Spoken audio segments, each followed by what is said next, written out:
Labas vakaras.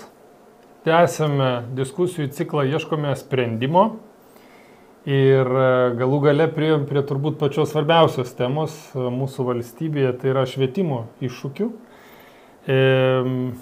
Labai džiaugiuosi, kad su manimi kartu diskutuos gerbiamas Gintaras Sarafinas, žinoma švietimo ekspertas, buvęs žurnalistas, bet jau turbūt žurnalistas likęs tiek, kad leidžia žurnalą Reitingai, yra vyriausiasis jo redaktorius.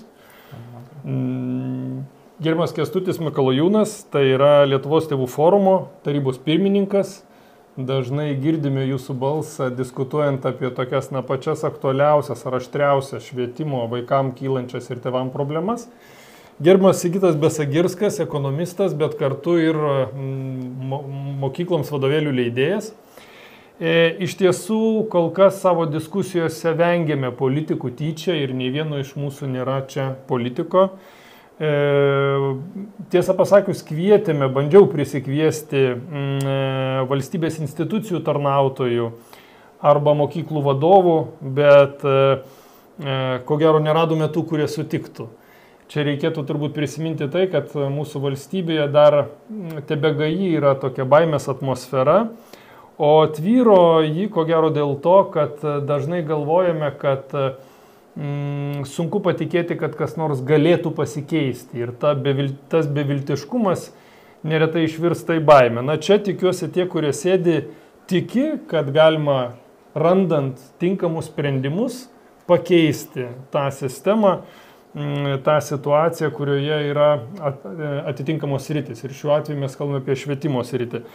Perinant prie pačios laidos, prie pačios diskusijos, švietimas bendratimi kalbantis toks yra labai bendras. Švietimas yra švietimas, bet tai yra labai jautri tema. Švietimas liečia mūsų visų, kiekvieno iš mūsų vaikus.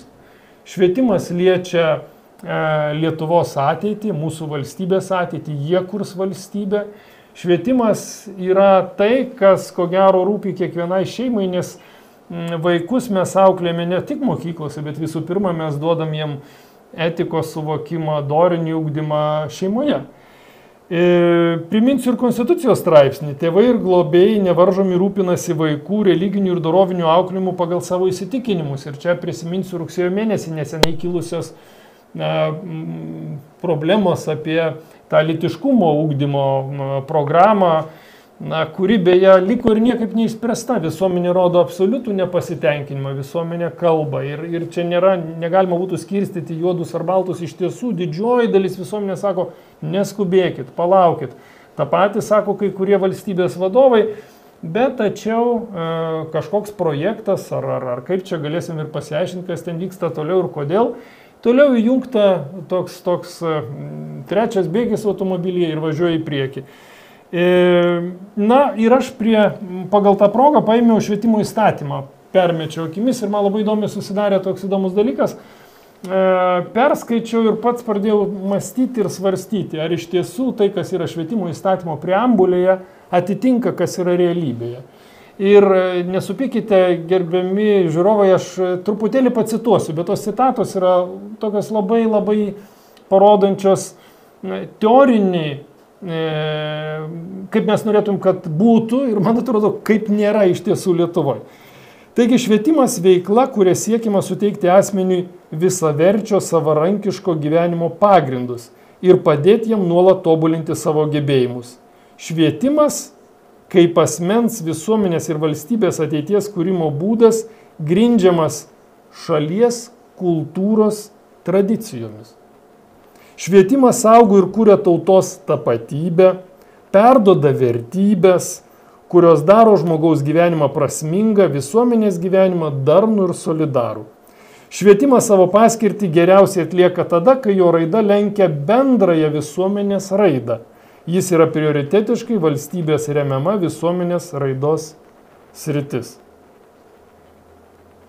Kadangi pabaiga yra apie tai, kad jis prioritetiškai valstybės remiama visuomenės raidos sritis, noriu paklausti gerbiamo Sigito. Gerbiamas Sigitai, ar kaip pačiam atrodo, ar atitinka realybė tai, ką aš perskaičiau, ar švietimas iš tiesų yra prioritetiškai remiama visuomenės sritis. Gaila, nėra mokytojų profsąjungos atstovo čia su mumis kartu. Aš manau, kad čia mes visi žinome atsakymą, čia buvo retorinis klausimas ir mes puikiai suprantam, aišku, jeigu žiūrėtumėm į skaičius, galbūt tai yra taip, kad, švietimo biudžetas, nėra pats mažiausias Lietuvoje, bet jeigu žiūrėtumėm panaudojimą ir kiek iš tikrųjų tų pinigų skirtų švietimo iš tikrųjų nukeliauja į švietimą, tai jis toksai jau mūsų gyvenime kaip trečias brolis yra. Ir dar klausimas, kiek tie pinigai efektyviai, tie, kurie ir nueina į švietimą, kiek efektyviai panaudojami ir iš tikrųjų, kas iš jų gaunas ir kokį mes turim rezultatą. Taip kad, sakykime, kol kas yra liūnas ir imitacija, labiau šitos dalykus primena. Lygiai to paties klausimo noriu paklausti gerbiamo Gintaro. Jūs atlikote ir tyrimus apie švietimo finansavimą. Jūs net klausėte Švietimo ir mokslo ministerijos apie tai, kaip atrodo švietimo finansavimas ir ar tas švietimo finansavimas atitinka, lyg pinigų ir yra toks įspūdis, ar ne? Ten apie milijonus kalba, 10 milijonų, 100 milijonų. Bet jūs teigiate, kad nėra aišku, kur tie milijonai dingsta. Taip, vyraujantis toks yra chaotiškumas švietime ir moksle, galime tą pastebėti. Tai jeigu žiūrint Europos lygmenių, galima matyti, kad nuo bendrojo vidaus produkto tenkanti dalis švietimui yra 4,8 Lietuvoje. Tai tarsi labai panašiai kaip ir daugumoje išsivysčiusių valstybių. Bet kaip Sigitas minėjo, paskirstimas pinigų jis yra sujauktas ir žmonės nejaučia teisingumo. Mes paimkim bet ką, nuo vaiko, mokinio iki mokytojo. Aš nežinau, kuris čia dabar galėtų taip drąsiai atsistoti ir pasakyti, kad mūsų švietimo sistema yra pasigėrėtina, mes ją didžiuojamės ir siunčiam žinią, kad mokykitės iš mūsų. To nėra. O kalbant apie pinigus, tai žiūrint jau į ministeriją, švietimo, mokslo ir sporto, galima matyti, kad jie patys yra stipriai pasimetę ir ten yra daug tokios saviveiklos. Šiaip teoriškai finansavimas yra projektinis, bet žiūrint į visumą, tu matai, kad ministerijoje nėra vieno žmogaus, kuris galėtų pasakyti, aš išmanau švietimo finansus nuo A iki Z. Tokio nėra ministerijoje. Manau ir valstybė, nes kiekvienas ten atskirą kromelį atsakingas už atskirą dalį, už atskirą eilutę. Ir kai nėra matoma visuma, tai išdrikęs tas paveikslas. Jeigu tu gali dėlioti tą puzlę, tą dėlionę kaip nori, jis nesusidėlioja visuma kaip vaizdas ir tada rezultatas nėra džiuginantis. Pinigai plaukia, jie yra įsisavinami, bet nėra tokio žmogaus ar tokios sisteminės ašies, kuri viską sudėliotų, kad jie būtų panaudojami maksimaliai efektyviai. Apie efektyvumą iš vis mes dažnai švietime nešnekame. Niekas nekelia tokio klausimo, ar pinigai įsisavinami gerai, ar mes savo vaikus išmokome gerai. Tiesiog viskas yra palikta savygai. Mes plaukiam ir kažkiek pavyksta mums nuveikti, bet tai, ką nuveikiam, tai yra 4-5 balai 10 balai sistemai. Gintarai, bet tai aš vis tiek nelabai suprantu. Gal jūs galite dar aiškiau paaiškinti ir žiūrovom. Aš suprantu, kad yra kažkokie apibrėžti tikslai. Tada tie tikslai yra įvelkami kažkokius tai programas ir tos programos yra paskirstomos ministerijai pagal atskiras atsakomybės kažkokiem konkretiems subjektams, asmenims, kurie įgyvendina tas programas ir taip toliau ir taip toliau. Ar teisingai aš suprantu? Ar sistema yra dar kitokiesnė? Ne, teisingai, viskas tvarkoja, tai yra projektai, bet jų yra šimtai. Tai, pavyzdžiui, paimkim kokią nors ten ugdymas karjerai, yra kažkoks atsakingas žmogus, skirta 14 milijonų eurų. Bet kaip jie panaudojami, ar efektyviai ar ne, tai yra palikta savieigai. Ir tie pinigai jau baiginėjas, jau kitais metais bus mažiau. Ir šnekėsi su savivaldybėm, su mokyklom, matai, kad tai yra išdrikę. Paimam kitą. Pavyzdžiui, yra vieno langelio principas mokymosi visą gyvenimą plotmėje. Ir vėl 17 milijonų, vėl kitas žmogus atsakingas. Bet tai yra, daug projektėlių, kur tarsi kažkas vyksta, bet paskui, kai paimi visumą įvertini rezultatus, jie yra išplaukę ir nėra kas už ką nors atsakingas. Sako, pinigai, panaudoti, mes čia nupirkom tą, o rezultatai jokie, nepagerėjo mokinių pasiekimai niekaip. Tai ką dabar su tuo daryti? Kitaip tariant, yra nevertinama, kas yra išleidžiama ir kokį rezultatą tas išleistas pinigas duoda, ar ne? Nevertinama. Nors yra užsibrėžtas kažkoks tai tikslas, ar ne? Tai surašyta ten ant popieriaus Lietuvoje ištveria viską, ten surašo jūras keistų dalykų, tikslų, o rezultatus realybė mėgsta pasišaipyti iš to popieriaus. Tai... Gerbiamas Gintarai, bet ar galima sužinoti, labai fantastiškai, kaip biudžetas tas parašytas būna, reiškia, ar ne, tai eilutėje parašyta ten įtrauktasis ugdymas koks nors ir ten po to jis dar išdėliojamas ten 25 milijonai, tarkim, ar ne? O galima sužinoti, kam tie 25 milijonai skirti? Juk aš taip ir supratau, kad jūs paklausėte, kam jie skirti, pagal atskiras sritis ir jūs net atsakymų negavot. Tai gavom kokius 4 atsakymus iš 100. Tai duoda tarsi parodymą, kad, bet įsivaizduokit, mes tai esam, tarkime, žurnalistai, bet įsivaizduokit, Seimo nariai balsuodami už biudžetą, jie žalio supratimo neturi, už ką balsuoja, nes jie negauna išskleistos informacijos, ką jūs kalbate apie įtraukų į ugdymą, kur plaukia kiekvienas 100 000 eurų. Nėra to, jie to negauna, jie balsuoja beveik aklai. Tai 400 gauti atsakymus, kaip pavyzdys, ar ne? Tai reiškia, tai realiai jokios kontrolės ir tikro efektyvumo nustatyti nėra įmanoma. Jeigu nėra įmanoma patikrinti, kur nueina tie pinigai, žinot, projektinė veikla yra tokia fantastiška, kad gali tuos pinigus dėlioti kairę į dešinę. Tai kartais valstybės kontrolė atlieka patikrinimus, kartais nustato pažeidimus, bet jie daro, reiškia, tam tikrus sektorius, išnagrinėja ir tada paskelbia, štai čia matome pinigai panaudoti neefektyviai. Ministerija sako, tai jūs čia netaip matote, tai jūs gal akinius užsidėkit. Arba ten STT kartais atlieka tyrimus ir nustato. Ir vėl būna atsišaudimas, atsimušinėjimas, bet tai nėra noras. Paimkim, bet paprastą vaiką. Tarkime, mes matom mokyklą, matome jos vaikų rezultatus ir mes galim palyginti prieš 10 metų, prieš 5 ir dabar. Tai jeigu išleidom ten tiek ir tiek pinigų, matom rezultatai pablogėjo, tai arkliui aišku, kad pinigai neefektyviai panaudoti. Tai nėra net apie ką šnekėti. O ministerija sako, tai jūs neįvertina ten minkštųjų niuansų, čia mes atmosferą pagerinom, sofą nupirkom, ten kažkokį gaubtą stiklinį.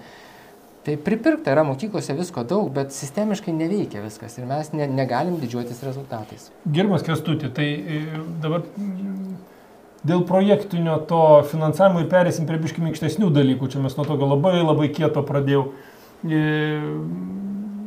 Ar jūs sutinkat su tuo, kad lėšų yra, tai ką sako Gintaras, tas projektinis finansavimas dėja taip išplitęs po visur, kad negalima sugaudyti rezultatų?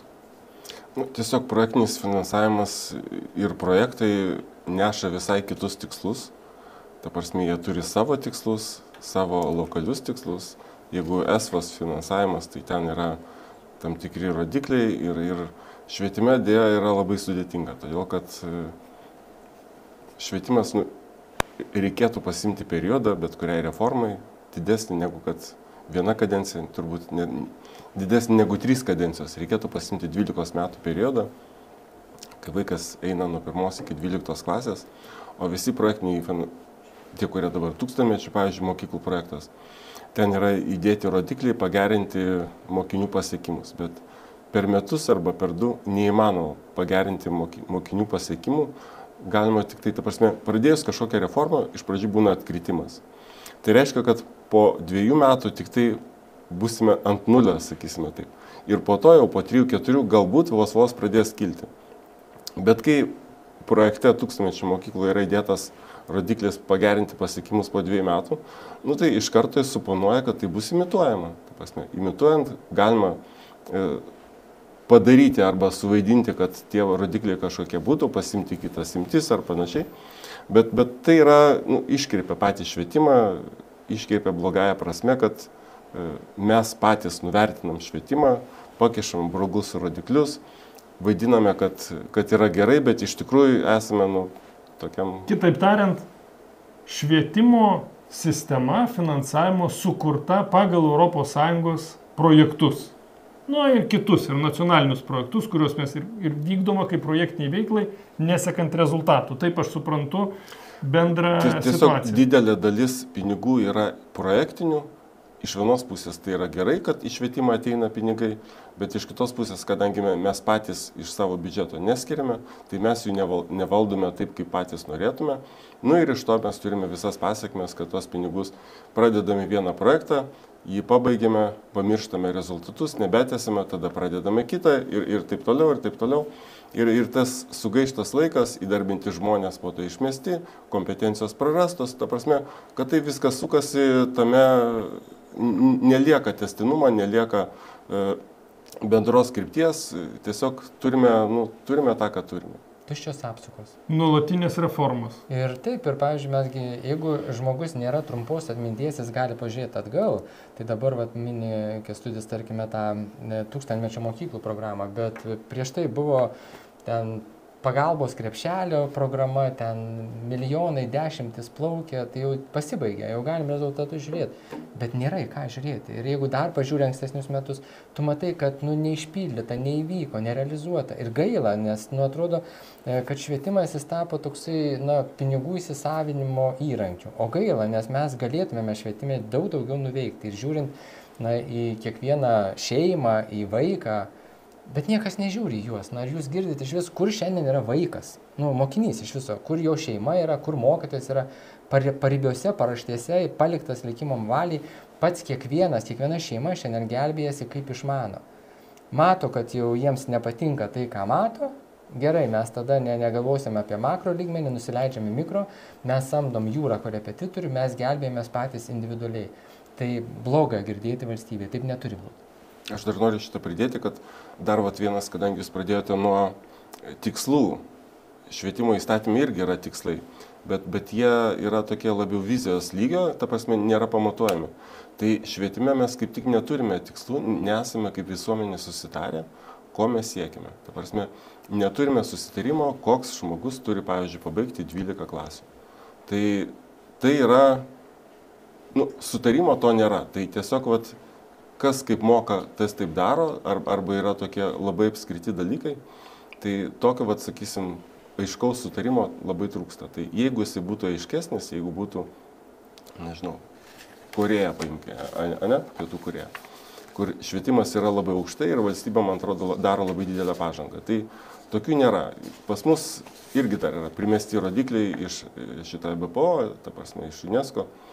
PISA, pavyzdžiui, tas... Mes turim susitarimas dėl Lietuvos švietimo politikos 21-30. Aš gal prie to sugrįšiu pasikalbėti, bet aš noriu vis tik tai prie Sigito prieiti. Mokinys. Jis matomas mokykloje? Jeigu mes pasižiūrėtumėm tų šalių, kur pasiekimai yra geriausi pagal PISA reitingą, darbo principus, ta pati Suomija. Ką padarė Suomija? Jie pastatė mokinį į vidurį ir aplink jį kūrė sistemą. Ne taip, kad yra sistema ir mokinys čia lik tarp kitko, nes čia yra kažkokie europiniai fondai, kur mes čia turim kitų tikslų, aš nesakysiu, kokie tikslai. Uspaskichas, kai su darbo partija pateko į valdžią ir dalinosi ministerijas pagal tai, kiek turi struktūrinių fondų ir taip reitingavo, labai atskleidžia, kokie dažnai būna tikslai politikų, kurie ateina į valdžią. Bet esmė tikslai yra visai kitokie ir už tai, kad politikai savo tikslus įgyvendina puikiai, bet jie nieko bendro neturi su švietimu, už tai mes matom, ta prasme, kad kenčia tas švietimas.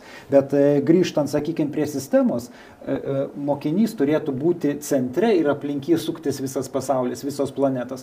Jeigu mokinys turi tam tikrų gabumų, jam turėtų būti sudarytos sąlygos papildomai mokytis. Jeigu jisai turi spec poreikių, turėtų dar kažkas būti ir taip toliau. Viskas turėtų suktis aplink mokinį. Geri mokytojai, gera aplinka, karjeros galimybės, jeigu turi kažkokių norų, galbūt tavo norų įgyvendinimas, jeigu esi netyčia genijus kažkam užpelkių kaime, tau turėtų būti sudaryta sistema, kad tu galėtum savo genialumą įgyvendinti, ar tai būtų sportas, ar tai būtų, sakykime, matematika, ar dar kažkas ir taip toliau. Mes tiesiog visiškai tą sistemą esam iškreipę ir tas mokinys yra tas toks 15-16 elementas. Mes kalbame apie fondus, nuo to ir pradėjom, apie ministeriją, apie reglamentavimą, apie vargšus mokytojus, kurie užkasti biurokratiją ir dalį laiko tikrai skiria ne švietimui, o kažkokiu popieriukų pildymui arba, sakykime, po darbo ten mokinių susiradimui, kad galėtų prisidurti prie algos ir visų kitų dalykų. Mokinys yra ten tas 10 figūra visoje sistemoje, nu lik tarp kitko. O paskui, va, kaip Kęstutis sako, mes ten pakoreguojam kažkokius rodiklius ir pasakom, nu taip, čia gal visai ir neblogai, bet iš tikrųjų blogai, iš tikrųjų yra blogai. Mokinio šitoje sistemoje kaip ir nėra. Jis yra kažkur tik tarp kitko, nors be jo ta sistema būtų ir nereikalinga. Mes čia aišku kalbam, kad mokinio nelieka sistemai, turbūt kalbam apie tos teisės aktus, kurie ir pačią sistemą, nes tikrai yra be galo daug stiprių mokytojų, kurie siekia pamatyti kiekvieną vaiką, kurie siekia parodyti jam dėmesį. Tik ar teisingai aš suprantu ir mes tą matom, kad mokytojas neturi galimybės išskirti gabų vaiką, jis neturi galimybės jam pasiūlyti papildomų darbų, nes jis užkrautas biurokratija, užkrautas didžiuliais krūviais, juk yra daryti tyrimai, kad didesnė dalis, daugiau kaip pusė mokytojų dirba daugiau negu vienu etatu, jie perkrauti yra, klasės yra perkrautos ir iš čia ateina problema, kad nėra vaiko sistemų. Iš kur atsiranda ta problema? Tai paminėjot jūs iš dalies tiesa, nes matot, vien per pastaruosius 3 metus į gyvenimą paleista 14 reformų. Tos reformos yra fundamentaliai neparengtos, tokie pusfabrikačiai, pūkšt, paleidžiam ir viskas yra nuleidžiama ant mokytojų galvų. Realybėje jie turi išpildyti viską jie, ne kažkas kitas. Jie nepaveža daugybės niuansų, jie turi vaikų, pavyzdžiui, jeigu yra matematikos ar lietuvių kalbos mokytojas, jis turi 180 vaikų. Tai įsivaizduokit, jam taisyti namų darbus, vien tai koks yra krūvis. Gavo jisai naujintas mokymo programas, kurioms yra prastai pasirengta, tai jis turi pamokai ruoštis kas dieną labai stipriai ir ilgai po 3 valandas. Toliau laukia kažkokie tarpiniai patikrinimai ir egzaminai, tai reiškia padaugėja patikrinimų tie mokytojams ir jie turės tikrinti.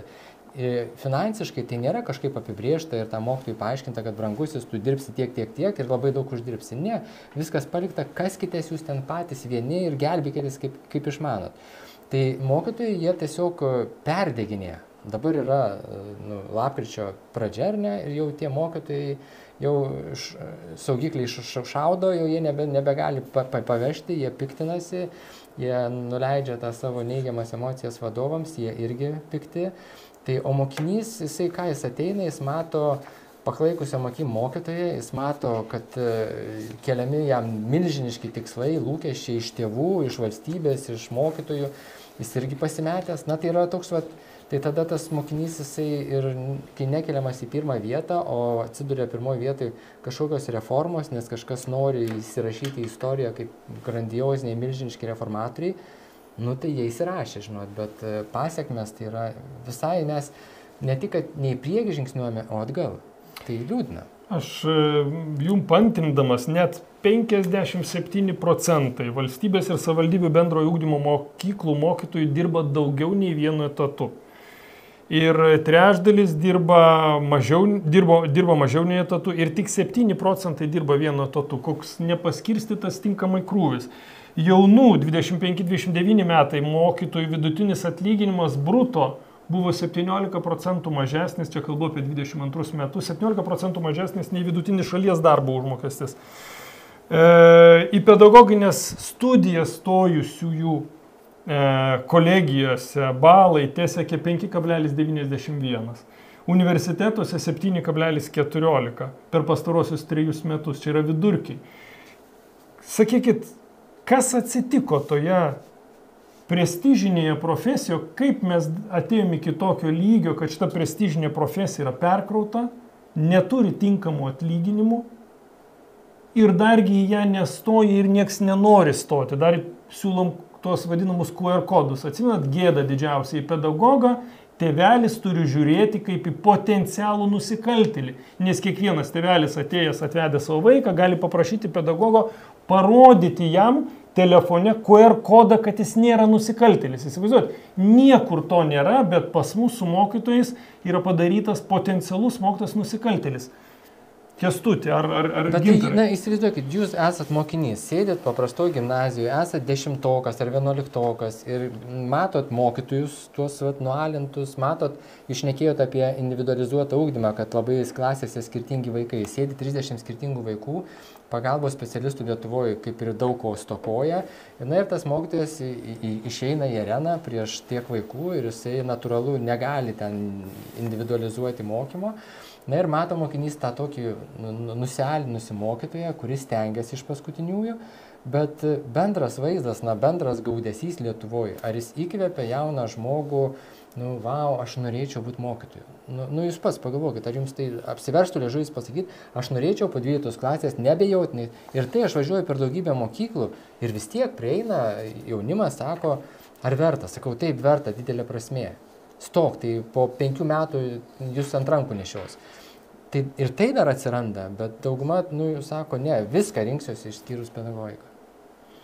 Jo, kas atsitiko, pirmiausia, norėtųsi pasižiūrėti pačią viršūnę, ne, į švietimo ministras. Paskutinės 3 kadencijos neišbuvo ministrai po visą kadenciją. Ta prasme, antiek yra sudėtingas sritis. Gerbiamas Kęstuti, įsiterpsiu truputėlį. Citata. Lyginant su Suomija, į kurią dažnai norėtume lygiuoti švietime, pagal nominalius atlyginimus atsiliekame, bet pagal perkamąją galę mūsų mokytojai jau dabar uždirba daugiau nei Suomijoje. Čia gerbiamo Jakšto komentaras prieš kokį nepilną mėnesį.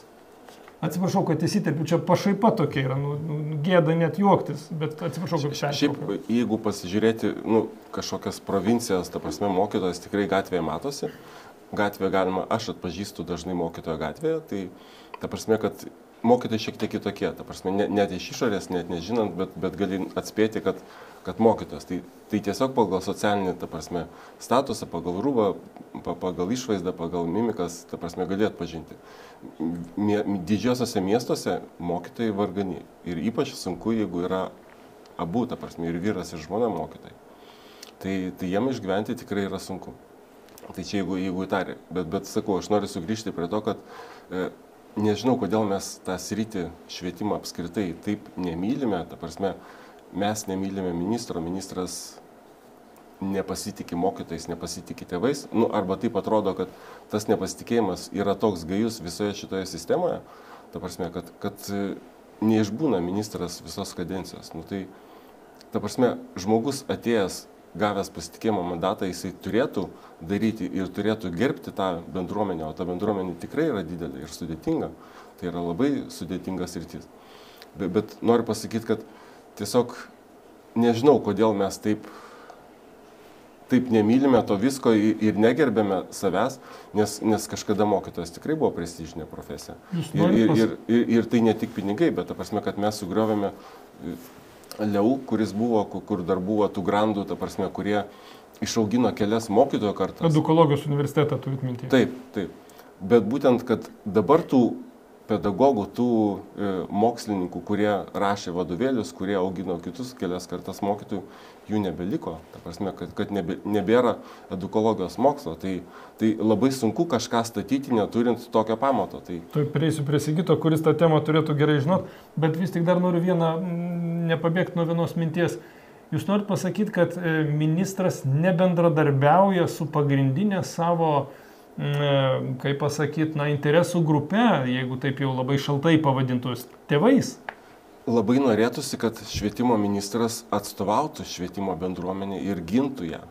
Tai labai sunku atsiminti tos atvejus, kad švietimo ministras tikrai eitų kryžio kelius už švietimo sektorių. Tai sektorius tikrai yra didelis, turbūt 3 ar 4 pagal dydį švietimas.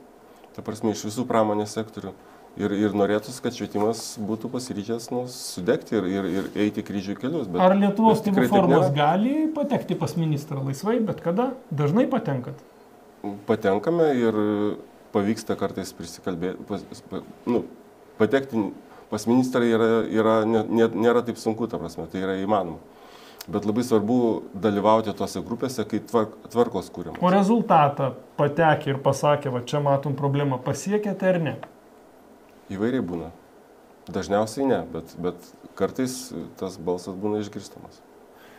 Kęstutis minėjo apie tai, kad problema yra su vadovėliais, nes nėra kas rašo tos vadovėlius po to, kai Edukologijos universitetas yra, taip sakant, su... Ne, galbūt ta prasme, kas rašo, tai tikrai yra šiandien dienai. Problema yra ta, kad švietimo programa buvo patvirtinta per vėlai. Ir iš esmės kai kuriuose šalyse prieš 5, 6 ar daugiau metų patvirtina, kad nuo to laiko keisis tas ir tas, ruoškitės, pagal tai atsinaujins vadovėliai. Pas mus patvirtino pernai rugsėjo paskutinę darbo dieną. Ir sako, turit pusmetį, paruoškit vadovėlius. Geri rašytojai, jie nevaikšto gatvėje, jie nešluoja gatvių. Jie yra arba universiteto dėstytojai, arba mokytojai. Ir daugiausia vadovėlių rašytojai yra mokytojai. Ir jie turi pamokas, turi, ką jau čia kolegos minėjo, didžiulį krūvį ir popamokinės veiklas. Ir šalia jie turi rašyti vadovėlius. O vadovėlių leidėjai irgi nepraleidžia. Bet ko, sako, nesvarbu, kad mažai laiko, bet mums reikia kokybės, nes mokyklos, jeigu pamatys nekokybišką vadovėlį, kitais metais nepirks iš mūsų, pirks galbūt iš konkurento. Gal, ačiū Dievui, kai kurie konkurentai irgi nerašo ten stebuklų, bet iš esmės vis tiek, kokybė turi būti tuose vadovėliuose. Ir laiko prasme, čia turbūt nonsensas, nežinau, ar dar kokioj nors šaly yra tokia, sakykime, praktika buvusi, kad, duoda pusę metų parengti naują vadovėlį, visiškai pagal naują programą. Ir ne tai, kad kažkas atnaujinta, daug kas pasistūmė ten iš 5 klasės į 7, iš 12 į 10, susikeitė vietom ir ten dar kažkokios paskutinės minutės interesai dar atsirado ir panašiai. Ir dabar turim kai kurių klasių, pavyzdžiui, matematika 7 klasė, nieks neišleido vadovėlio, programa atsinaujino. Kaip mokytojams daryti? Improvizuoti. Matematikos mokytojų ir taip trūksta, dalis matematikos mokytojų yra ne matematikai, turim labai daug pavyzdžių, mokyklos buhalterė, fizinio lavinimo mokytojas ir visokių kitokių personažų, kurie yra labai stiprus savo srity, bet jie nėra tos srities specialistai. Ir dabar gauna fizinio lavinimo mokytojas 7-okus matematikus, nes toj mokykloje nėra kito matematikos mokytojo ir sako, tu paimprovizuok dabar. Jisai šiaip žmogus su daugybos lentelės sunkiai susitvarko. Ir dabar sako, pagal naują programą paimprovizuok, senas vadovėlis netinka.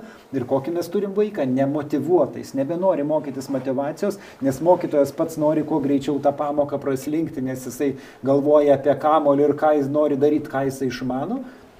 Ir taip gaunasi porą metų vaikas neišmoksta matematikos, viskas. Jis jau nebesirinks tiksliųjų mokslo, galbūt jį demotyvuos ir apskritai ir kitų dalykų nesimokyti. Taip kad, ta prasme, sistema yra labai su daug spragų.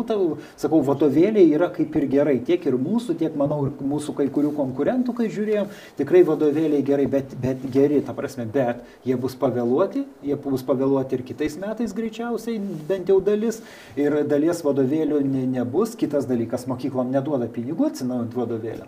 Ta prasme, realiai mokyklos galės visus vadovėlius atsinaujinti, duok dieve, per 5 metus. Reikia 100 milijonų, skiria 13. Taip, ir šiais metais ir kitais. Tai galbūt, ta prasme, ir daugiau. Nes, ministras man sakė, ta prasme, per 4 metus tikrai, bet mums niekaip nesueina matematika. Ir kai kalbame su mokyklų vadovais, mes dažnai darom susėdimą prie kavos su tiksliniam grupėm, tai jie irgi vardina Gintaro skaičius, sako 10 metų, galbūt ir daugiau, sako, yra kai kurios mokyklos labiau išrinktos, jos labiau gauna, kai kurios mažiau išrinktos, aš nežinau ten tų niuansų. Tai bet iš esmės viskas būtų gerai, jeigu būtų paskelbta bent metais anksčiau ir jeigu būtų mokyklom užtikrinta pinigų. Ką dabar galim padaryti? Mokyklom duoti daugiau pinigų, bent jau kitiem metam, kad jos atsinaujintų. Tai Sigitai, aš sukuosi iš karto į Gintarą. Tai vis tik tai mano klausimas yra, gerai, kad neklaidžiotumėm tokiai bendroj terminijoje. Kažko nėra, kažką turim, kažko neturim. Konkretikui. Va dabar vyko atnaujintos buvo programos. Nuo šių mokslo metų, rugsėjo 1 dienos, mes žinom, kad yra atnaujintos programos. Ar ne? Dauguma tėvų žino. Ir Sigitas sako, kad pinigų vadovėliam atnaujintiem nėra. Vadovėliai nauji pasiūlyti leisti buvo, programos paruoštos tik tai praeitų metų paskutinę, mokslo metų dieną. Tai mano klausimas tada yra, kodėl mes tas reformas naujos programos paleidom nuo šių metų rugsėjo 1? Ar čia degėmės negalėjom nuo kitų metų rugsėjo 1 pasiruošti, paruošti vadovėlius, mokytojus paruošti. Kas yra? Koks tikslas yra viso to? Ar čia pinigai vėlgi? Kas po to slepiasi? Galėsiu atsakyti, Gintarai. Jo, tai sukus apsukus, kai minėjo ir Sigitas, ir Kęstutis, ir jūs, Ignai, kalbėjot apie tą viziją, tai žiūrint į Lietuvą susidaro įspūdis, kad tikslas yra įsisavinti pinigus, pagrindinės švietime. Ir apie tai nuo to viskas prasideda. Ir kai taip viskas sustatoma, yra 20 milijonų, juos reikia paimti. Reikia juos panaudoti kažkaip kolegijoms. Gerai, panaudosim, padarysim kažkokį optimizavimą, sujungsim kažkokias kolegijas. Gerai, sujungsim. Logiškai, nelogiškai, nesvarbu, svarbu paimti pinigus. 1000 mokyklų programa, 210 milijonų. Pirma pinigai, paskui galvojam, ką su jais darysit.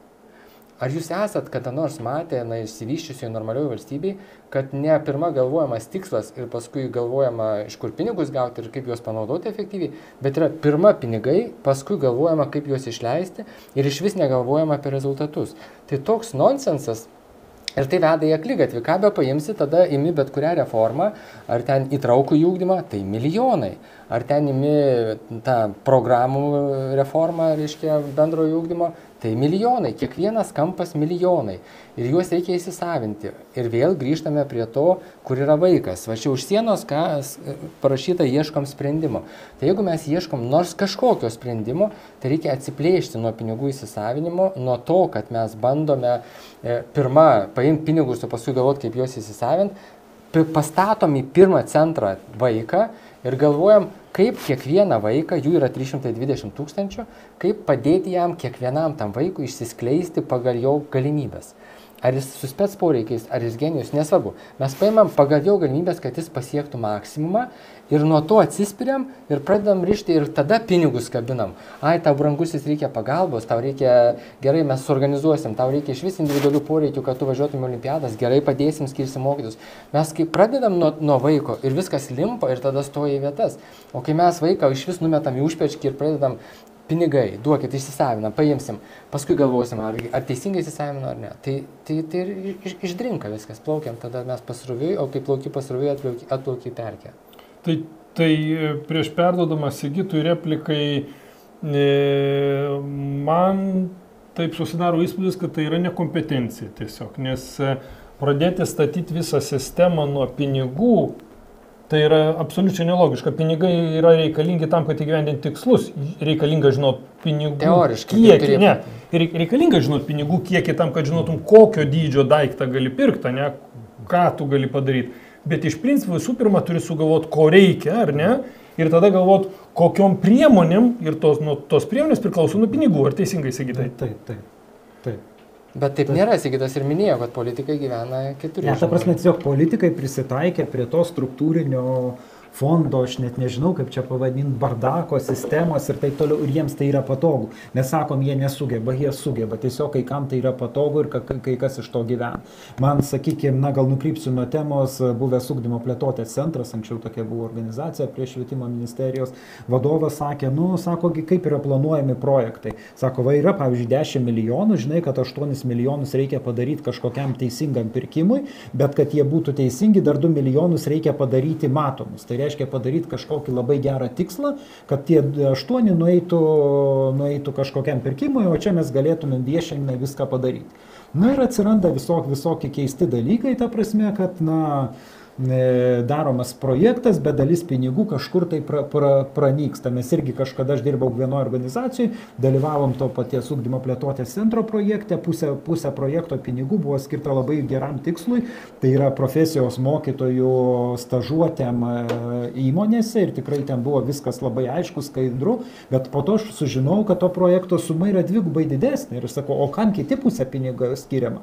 Ir į mano mailus vis nieks neatsakinėdavo, ignoruodavo, ta prasme, kai kalbėdavau ten kažkokios, tokias abstrakcijas šnekėdavo, žodžiu, projektas pabaigtas, visi pinigai įsisavinti, viešinimo daly buvo tik ta dalis, kur mes dalyvavom, kaip įmonėse puikiai, mokytojai mokėsi, ko pasiekė, mokytojai laimingi, nes įmonėse tai pažiūrėjo rimtai, nepaisant, kad įmonėm ten mokėta buvo tik kompensacija už buvimą, o ne, sakykime, kažkokie realūs pinigai ten už darbo drabužių, sunaudota žaliavas ir tik tiek. Tokie paralelinių visatų.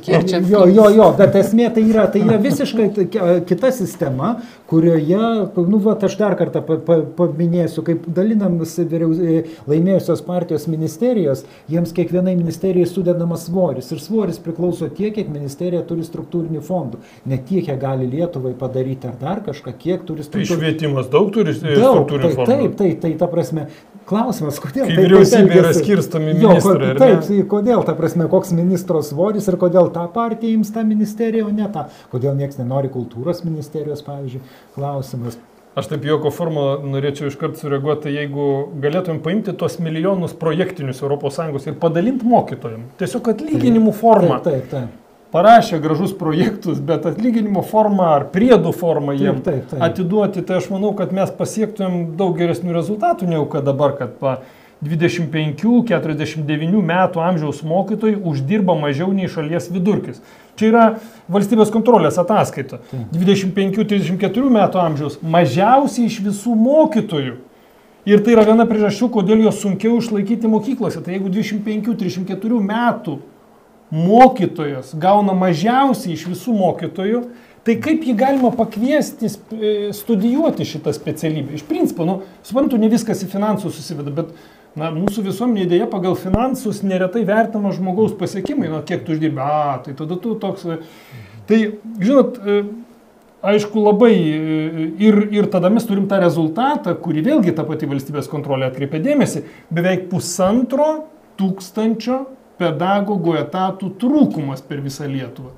Ir dar daugiau pasakysiu, dažnai struktūriniai fondai, o švietimo atveju, kiek aš žiūrėjau, turbūt beveik visais atvejais duoda neigiamą rezultatą, ką Gintaras teisingai paminėjo, kad viskas užkraunam ant mokytojų pečių. Jeigu ministerija sugalvoja kokią reformą, meta ten milijonus, o jūs mokytojai darykit. O darykit, ką tai reiškia? Rašykit ataskaitas. Rašykit, dalyvaukite beviltiškose renginiuose, parašykit kažkokios makulatūros, kuri ten bus sudėta į vieną didelę makulatūros dėžę ir keliaus kaip bendra ataskaita, jeigu netyčia valstybės kontrolę patikrintų ir taip toliau. Ir jiems atiminėjimas laikas. Tie pinigai kūrė neigiamą pridėtinę vertę, nes atima iš mokytojo laiką, kurį jis galėtų skirti realiai mokyti. Gintarai, tai tiesa, jūs po mokyklas važinėjat Lietuvos ištisai, vadinkim taip.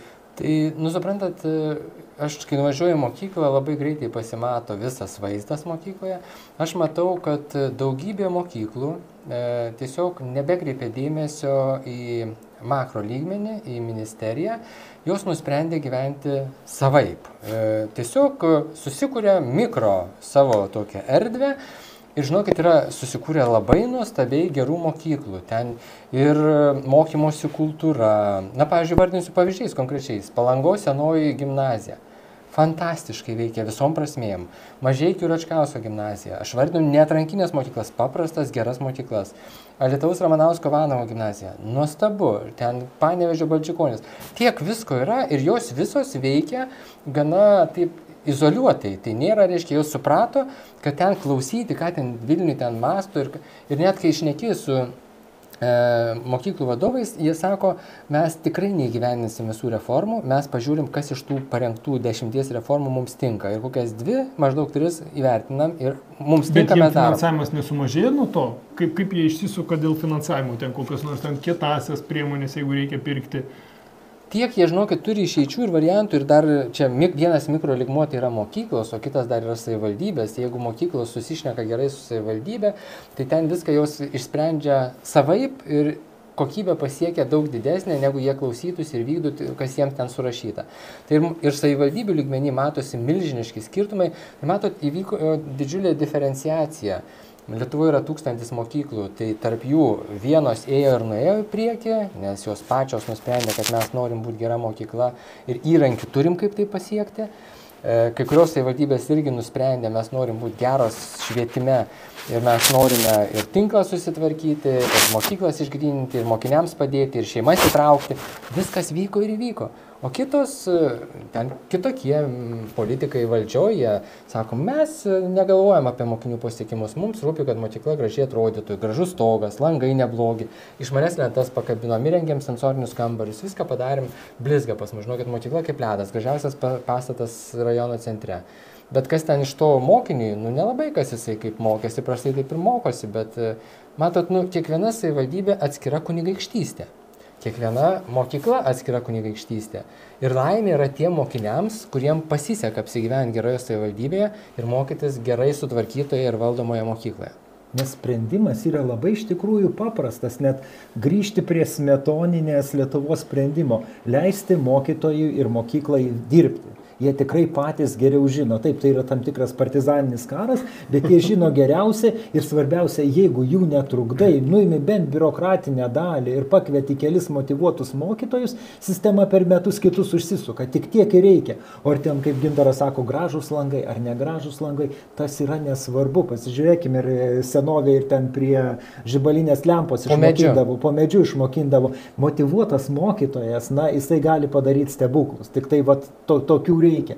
Bet mokytojas niekada nebus motyvuotas, jeigu jis dalyvaus 5 reformose, 20 projektų ir dar nespės kažko padaryti ir gaus iš 5 projektų vadovų atsakymus, koks jis blogas, nes nespėjo parašyti kažkokių ataskaitų, kurios eina į šiukšlių dėžę. Nu tai ta prasme, mes iš jo ir negalim nieko reikalauti. Čia panašiai kaip sveikatos apsauga pandemijos metu, kuri buvo pagrindė sveikatos saugojom nuotoliu, ar ne, kaip pas gydytojų nuotoliu sakydavo, ko susirgai. Tai lygiai tas pats ir čia skamba taip, kad politikai toks įspūdis, kad trukdo, ne padeda, bet trukdo mokyklai veikti taip, kaip jinai, na, turėtų veikti, ugdyti mokinį, bendradarbiauti su tėvais ir svarbiausia koncentruotis į mokytojų, į mokinį. Ar teisingai, Kęstuti? Nes man iš karto piešiasi dar platesnis vaizdas. Tai jeigu mes sakom, kad politikai iš dalies, na, ne iš dalies, trukdo ko gero, taip tiesiai šviesiai reikia sakyti, jeigu geros mokyklos tos, kurios neįgyvendina pasiūlytų reformų ir jūs vertinate taip, tai vadinasi politikai siūlo ar valdžios atstovai siūlo reformos, kurios yra netinkamos, na, tai jos logiškai jie trukdo. Vieną kitą programą, projektą pasiūlo tinkamą, didžiąją dalį pasiūlo netinkamą ir užkrauna papildomai mokytojus. Ir tada mano klausimas yra bendrai, tai tada, jeigu mes taip sakome, vadinasi, valstybėje nėra apskritai vizijos švietimo. Ja, aš labai pritarčiau, nes jeigu paimti pradinės klasės, tai jos tokia turi gan didelę autonomiją nuo likusio vidurinio ugdymo, tai ten yra tikrai geras pavyzdys, nes viena pagrindinė mokytoja ir jinai randa kontaktą, jinai tikrai palydi savo vaikus auklėjimus per 4 metus ir daugumoje tėvai nesiskundžia, bent jau ta prasme randa ryšį, ta prasme kūno kalba, vaikai žino iš balso, iš intonacijos, iš kūno kalbos, kurioje vietoje rašyti kablelį, kai rašo diktantą. Ta prasme, kad tas ryšys su mokytoju yra toks, kaip orkestras. Bet kituose dalykuose paskui jau gerokai sudėtingiau, nes yra daug dalykų ir kiekvienas ne tik tai mokykla ar savivaldybė yra kunigaikštystė, bet ir mokytojas turi savo kunigaikštystę savo kabinete. Tai kai mokytojai dabar priversti skaičiuoti minutes, ta prasme, kai jų darbas yra vertinamas, tyčiantis dalinai iš jų apskritai, tai ta prasme, kad jie, kol jie dirba su klase, kol jie yra už uždarų durų, jie sukuria savo karalystę ir gali būti vienam kabinete labai gerai, o kitam gali būti gerokai prašiau. Tai tų tokių politikų trukdymų tikrai yra ir tikrai mokytojai yra pervargę nuo daugo, nuo lūkesčių nevaldymo, ta prasme, kad mūsų dabar kaip bendruomenės, visuomenės mes tikrai gyvename geriau ir norime dar geriau ir atitinkamai norime iššvietimo, bet mokytojai ar ta visa bendruomenė idealistai, jie nepasako, kad jie negali įvykdyti mūsų lūkesčių, jie priima tą, nors iš tikrųjų to neįgyvendina. Tai ta prasme, kad ta našta ir mokytojų padėtis, jinai toliau blogėja. Ir jeigu dar žiūrėti sistemiškai, tai pirmiausia, reikia pripažinti, kad batsiuvys yra basas. Ta prasme, kad švietimo sistema parengia gydytojus, parengia inžinierius, parengia daug įvairių profesijų, bet nesugeba savo pasirengti mokytojų ir dar labai svarbus dalykas - mokyklų vadovų. Nes mokyklų vadovai, taip kaip Gintaras sako, kad labai nuo jo priklauso. Tarptautiniai tyrimai rodo, nes lietuviškų nesumatęs, kad 30% mokinių pasiekimų priklauso tik nuo vadovo. Tai geroje mokykloje, arba kai geras vadovas, jis sugeba sukurti tą tokį orkestrą, bendruomenė ir moka su tėvais ir su mokytais, rodo gerus rezultatus. Ir tų pavyzdžių gerų yra. Ir tai yra paprastos mokyklos, nieko neypatingos. Taip atrodo. Tai, gerbiamas Gintarai, aš tada toliau tęsiu. Turim problemų ir su įstaigos vadovais, turim problemų ir su mokytojų kiekiu, turim problemą su projektais, su finansais. Tai tada apskritai dar kartą vis tik aš sugrįžtu prie jūsų. Jūs labai gerai įsigilinęs į tas teisinę bazę, kur vyksta visos tos reformos švietimo nuolatinės, perteklinės. Tai yra vizija ar nėra, nes Seimas patvirtino, žiūrėk, ten vyriausybė beros, aš gal klystu, ten partijų susitarimas, turbūt Seimo, reiškia, kuris kaip jis ten skamba, jeigu taip labai, susitarimas dėl Lietuvos švietimo politikos 2021-2030 Seime, atstovavimas politinės partijos ir asociacijos savivaldybių ir Lietuvos švietimo taryba susitarė ten išvardinta punktais, ką reikia siekti, ką pasiekti, lyg yra vizija, o mes sakom, kad jos nėra. Teorija, brolau, sausa šaka čia ir klasikos. Na tai Lietuvoje tos reformos, jos, suprantat, tą švietimo mokslo ir sporto ministeriją galima būtų pavadinti ugniagesių ministerija. Jie, kai nemato visumos, tai įsivaizduokim kažkokį tokį lauką, tame lauke rūksta kokia ten 30 židinių ugnies. Nu ir jinai barą su žarna, ten vieną užgesina, kito jau ten labiau užsikūrė, tada važiuoja kitą, bet nėra, kad užgesinti visą lauką, jį nupjauti, išdirbti, užsėti ir turėti duonos, bet tiesiog jinai kiekvieną kampelį atskirai kažkaip izoliuotai bando suvaldyti ir jai nesėkmingai sekasi, nes ji nemato visumos, yra tiesiog ten sunku, žinokit, su idėjomis, kai nueini į ministeriją, tu jauti, kad ten žmonės, jie irgi tokie pat žmonės, kaip mes čia sėdim, svarsto, gal taip, gal anaip, gal nepavyko, nepavyko, tai, bet jie sėdi metų metais ir nelabai nori keistis, nelabai nori kažkokių naujų įtraukti žmonių, naujų idėjų. Na ir tada mes tokiam liūne sėdim savo, šilta, neblogai, va čia vieną lauželį užgesinom, streiką nuraminom iki lapkričio 22, vėl prasidės, kažką iš naujo pasiūlysim.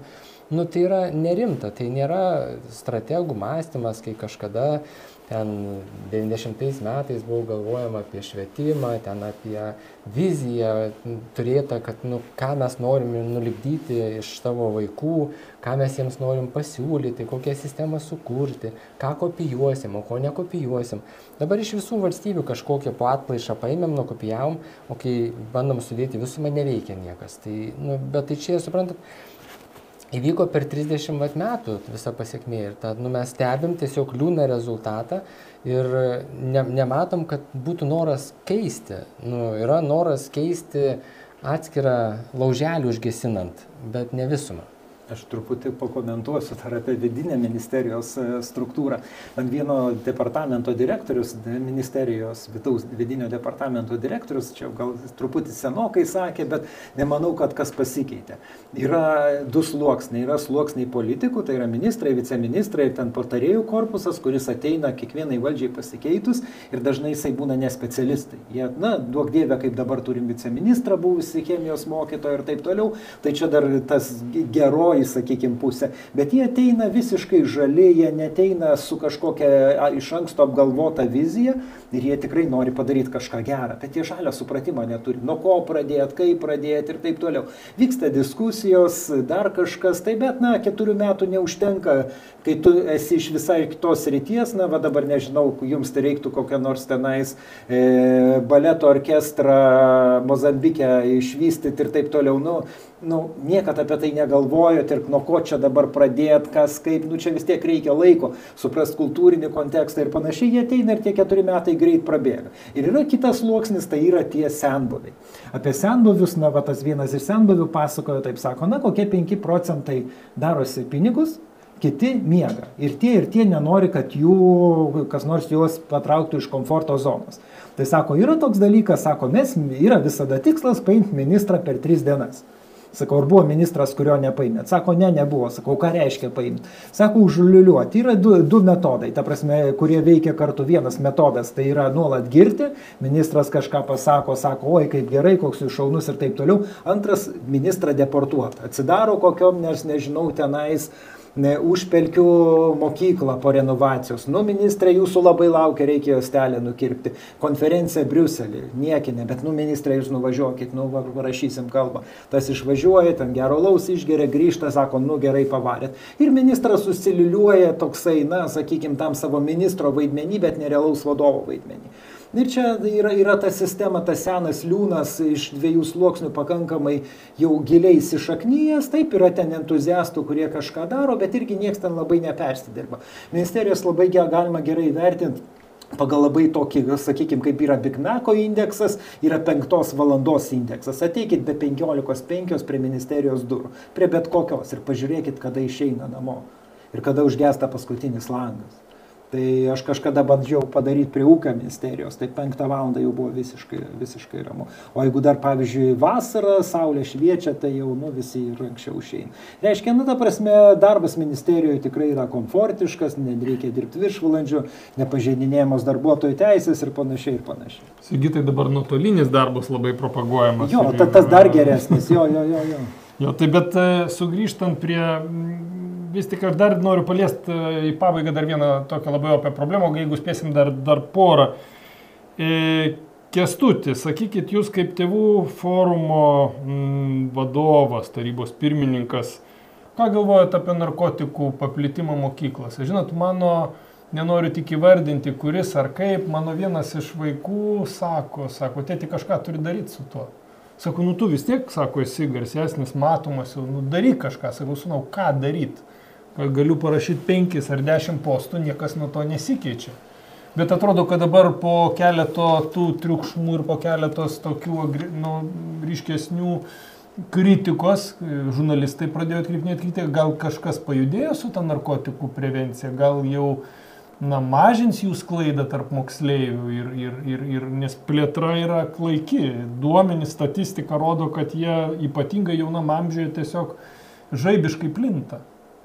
Nežinau, ar čia užteks laiko, ta prasme, problema didelė ir labai sudėtinga ir panašu, kad dar tik tai auganti. Ta prasme, kad dar mes nesame tam blogam taške, bet panašu, kad artėjame taip, kaip buvo Olandijai.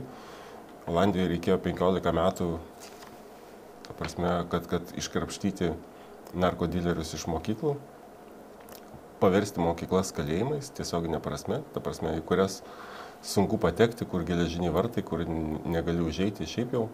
Ta prasme, tai yra labai sudėtingas klausimas ir tam mokykla tikrai nepasirengusi. Ta prasme, kad mokykla turėtų pirmiausia mokyti, visos kitos socialinės funkcijos turėtų būti antraeilės. Tai dabar užmesti arba tikėtis iš mokytojų, ta prasme, negalime to reikalauti, bet turime mes visi, visuomenė, ta prasme, tikrai turime padėti. Tai nežinau, net jeigu reikia, tai aš įsivaizduoju, kad tėvai turėtų budėti prie mokyklos, leisti tikrinti kuprinės ir patys jas patikrinti, kad ta prasme, ir savo vaikų pirmiausia patikrinti kuprinės, bet ta prasme, kad tam reikalingas visos visuomenės įsitraukimas. To tikėtis, kad mokykla šitą išspręs, tai neįmanoma. Nes tiek, kiek dabar yra informacinės technologijos, įvairios grupės, ta prasme, kaip gaunama informacija, ir kiek yra legalių tinklapių, kurie supažindina su vartojimu, su tom medžiagom, kurios tik atsiranda ir kiek yra ten, nežinau dabar, 900, man atrodo, tų naujų medžiagų, priskaičiavo, apie kurias mes dar labai mažai žinome. Tai įsivaizduokite, kad jas net susekti ir patikrinti. Tai, kuo aš susiduriu, ta prasme, aš pats esu pagavęs berniukų tualete, pradinukų korpuse, veipinančius vaikus, ta prasme, aš suprantu, kad berniukų tualetą pradinukų korpuse mokytojas neužeina, nes mokytojas yra moteris. Pradinukų korpuse? Būtent. Ta prasme, vyresni vaikai atėjo į pradinukų korpusą, nes jiems turbūt ten saugiau. O šiaip, jeigu paklausus bet kurio vaiko, tai, sakysime, net progimnazijoje, kiekviena pertrauka tualete yra garų kvapas. Ta prasme, kad jie net ir išima tualeto duris. Taip. Ta prasme, kad nebūtų kur pasislėpti, bet ir tai tenais būna kvapas. Bet čia mes turbūt galbūt nereiktų painioti, tai reiškia tabako ten kokie ir su narkotikais. Jūs kalbate apie narkotikus ar apie... Aš kalbu apie tą garinamą ir neaišku, su kokiais tenais kvapais, su kokiais priedais ir ten gali būti visko, bet aš kol kas... Taip. Kadangi negalime to atskirti ir kadangi narkotikus dar netaip lengva gauti, tai greičiausiai jų maža dalis, bet vis tiek tai pradžia yra... Gerbiamas Kęstuti, bet aš šiek tiek nesutiksiu su jumis ir paprieštarausiu. mes tam sukūrėm valstybę, tam mes gyvenam valstybėje, kad valstybė galėtų pasirūpinti ir sukurti sistemą, kad to nebūtų. Jeigu tėvai pradės būdėti prie mokyklų, tai turbūt tėvas, kuris yra daktaras, negydys ligoninėje, nebus, ar ne? Arba tas pats tėvas, kuris yra specialistas, turi keisti padangas, ar turi valyti, ar turi dar kažką daryti, ar kepti bandelės, nebus to. Tai taip negalime daryti. Yra valstybė, mes mokam mokesčius, arba tada tiem tėvam turi valstybė grąžinti mokesčiai, sumokėti, kad jis galėtų, vykdyti savo veiksmą. Aš čia suprantu turbūt jūsų mintį tą prasme, kad tėvai turėtų įsitraukti į bendrą kovą, tikrinti, kontroliuoti, stebėti savo vaikus šeimoje ir ne, tos šeimos aplinkoje. Bet kai vaikas patenka į mokyklą, iš principo tai yra ne tėvų problema. Tai jau yra valstybės problema ir žinoma, aš sutinku su jumis, kad galbūt ir ne mokytojo, kuris neturi ten eiti ir kratyti vaiko. Bet tai yra valstybės problema. Ar mes sprendžiame valstybiškai šią problemą? Vat iki šio, čia prieš kokį mėnesį tik tai paskelbė čia projektą, nacionalinė problema ir taip toliau, bet iki to absoliučiai nieks nevyko. Kalbama buvo metus, kad yra didžiulis augimas, o kalbėjimas buvo priešingas, reiškia dekriminalizacija. Pagrindinis kalbėjimas buvo dekriminalizacija. Čia žinot, kaip Kanadoje 21 metais vienoje iš Kanados valstijų legalizavo narkotikus, net ne dekriminalizavo, legalizavo narkotikus, po 2 metų priėmė eutanazijos įstatymą, kuris leido žmonėms, kurie nesusitvarko su narkomanijos problema, tiesiog nutraukti savo gyvenimą. Tokia labai skaudu tą sakyti, klaikus sprendimas, bet pažiūrėkit, kokį sprendimą rado. Aš noriu pasakyti, kad kažkas balsavo už tą partiją, kuri kalba apie dekriminalizavimą, bet kai būtent legalizavo taip pat Olandijai, tai narkotikai, ta prasme, dileriai atsirado mokyklose, nes vaikai legaliai neįs pirkti, nes jiem niekas neparduos, bet tada atsirado ta rinka visai šalia. Tai noriu pasakyti, kad tas vien kalbėjimas apie dekriminalizavimą, jis jau duoda signalą ir jau daug kas supranta, kad jau liktai yra dekriminalizuota, ta prasme, bent jau tas viešas diskursas jau duoda blogus signalus, ta prasme. Taip. Aš tai siūlau, aš kadangi važinėjau per daug mokyklų, tai aš matau, kad ir šiuo klausimu yra milžiniška įvairovė. Kiekviena mokykla šitai sprendžia, kaip jis supranta.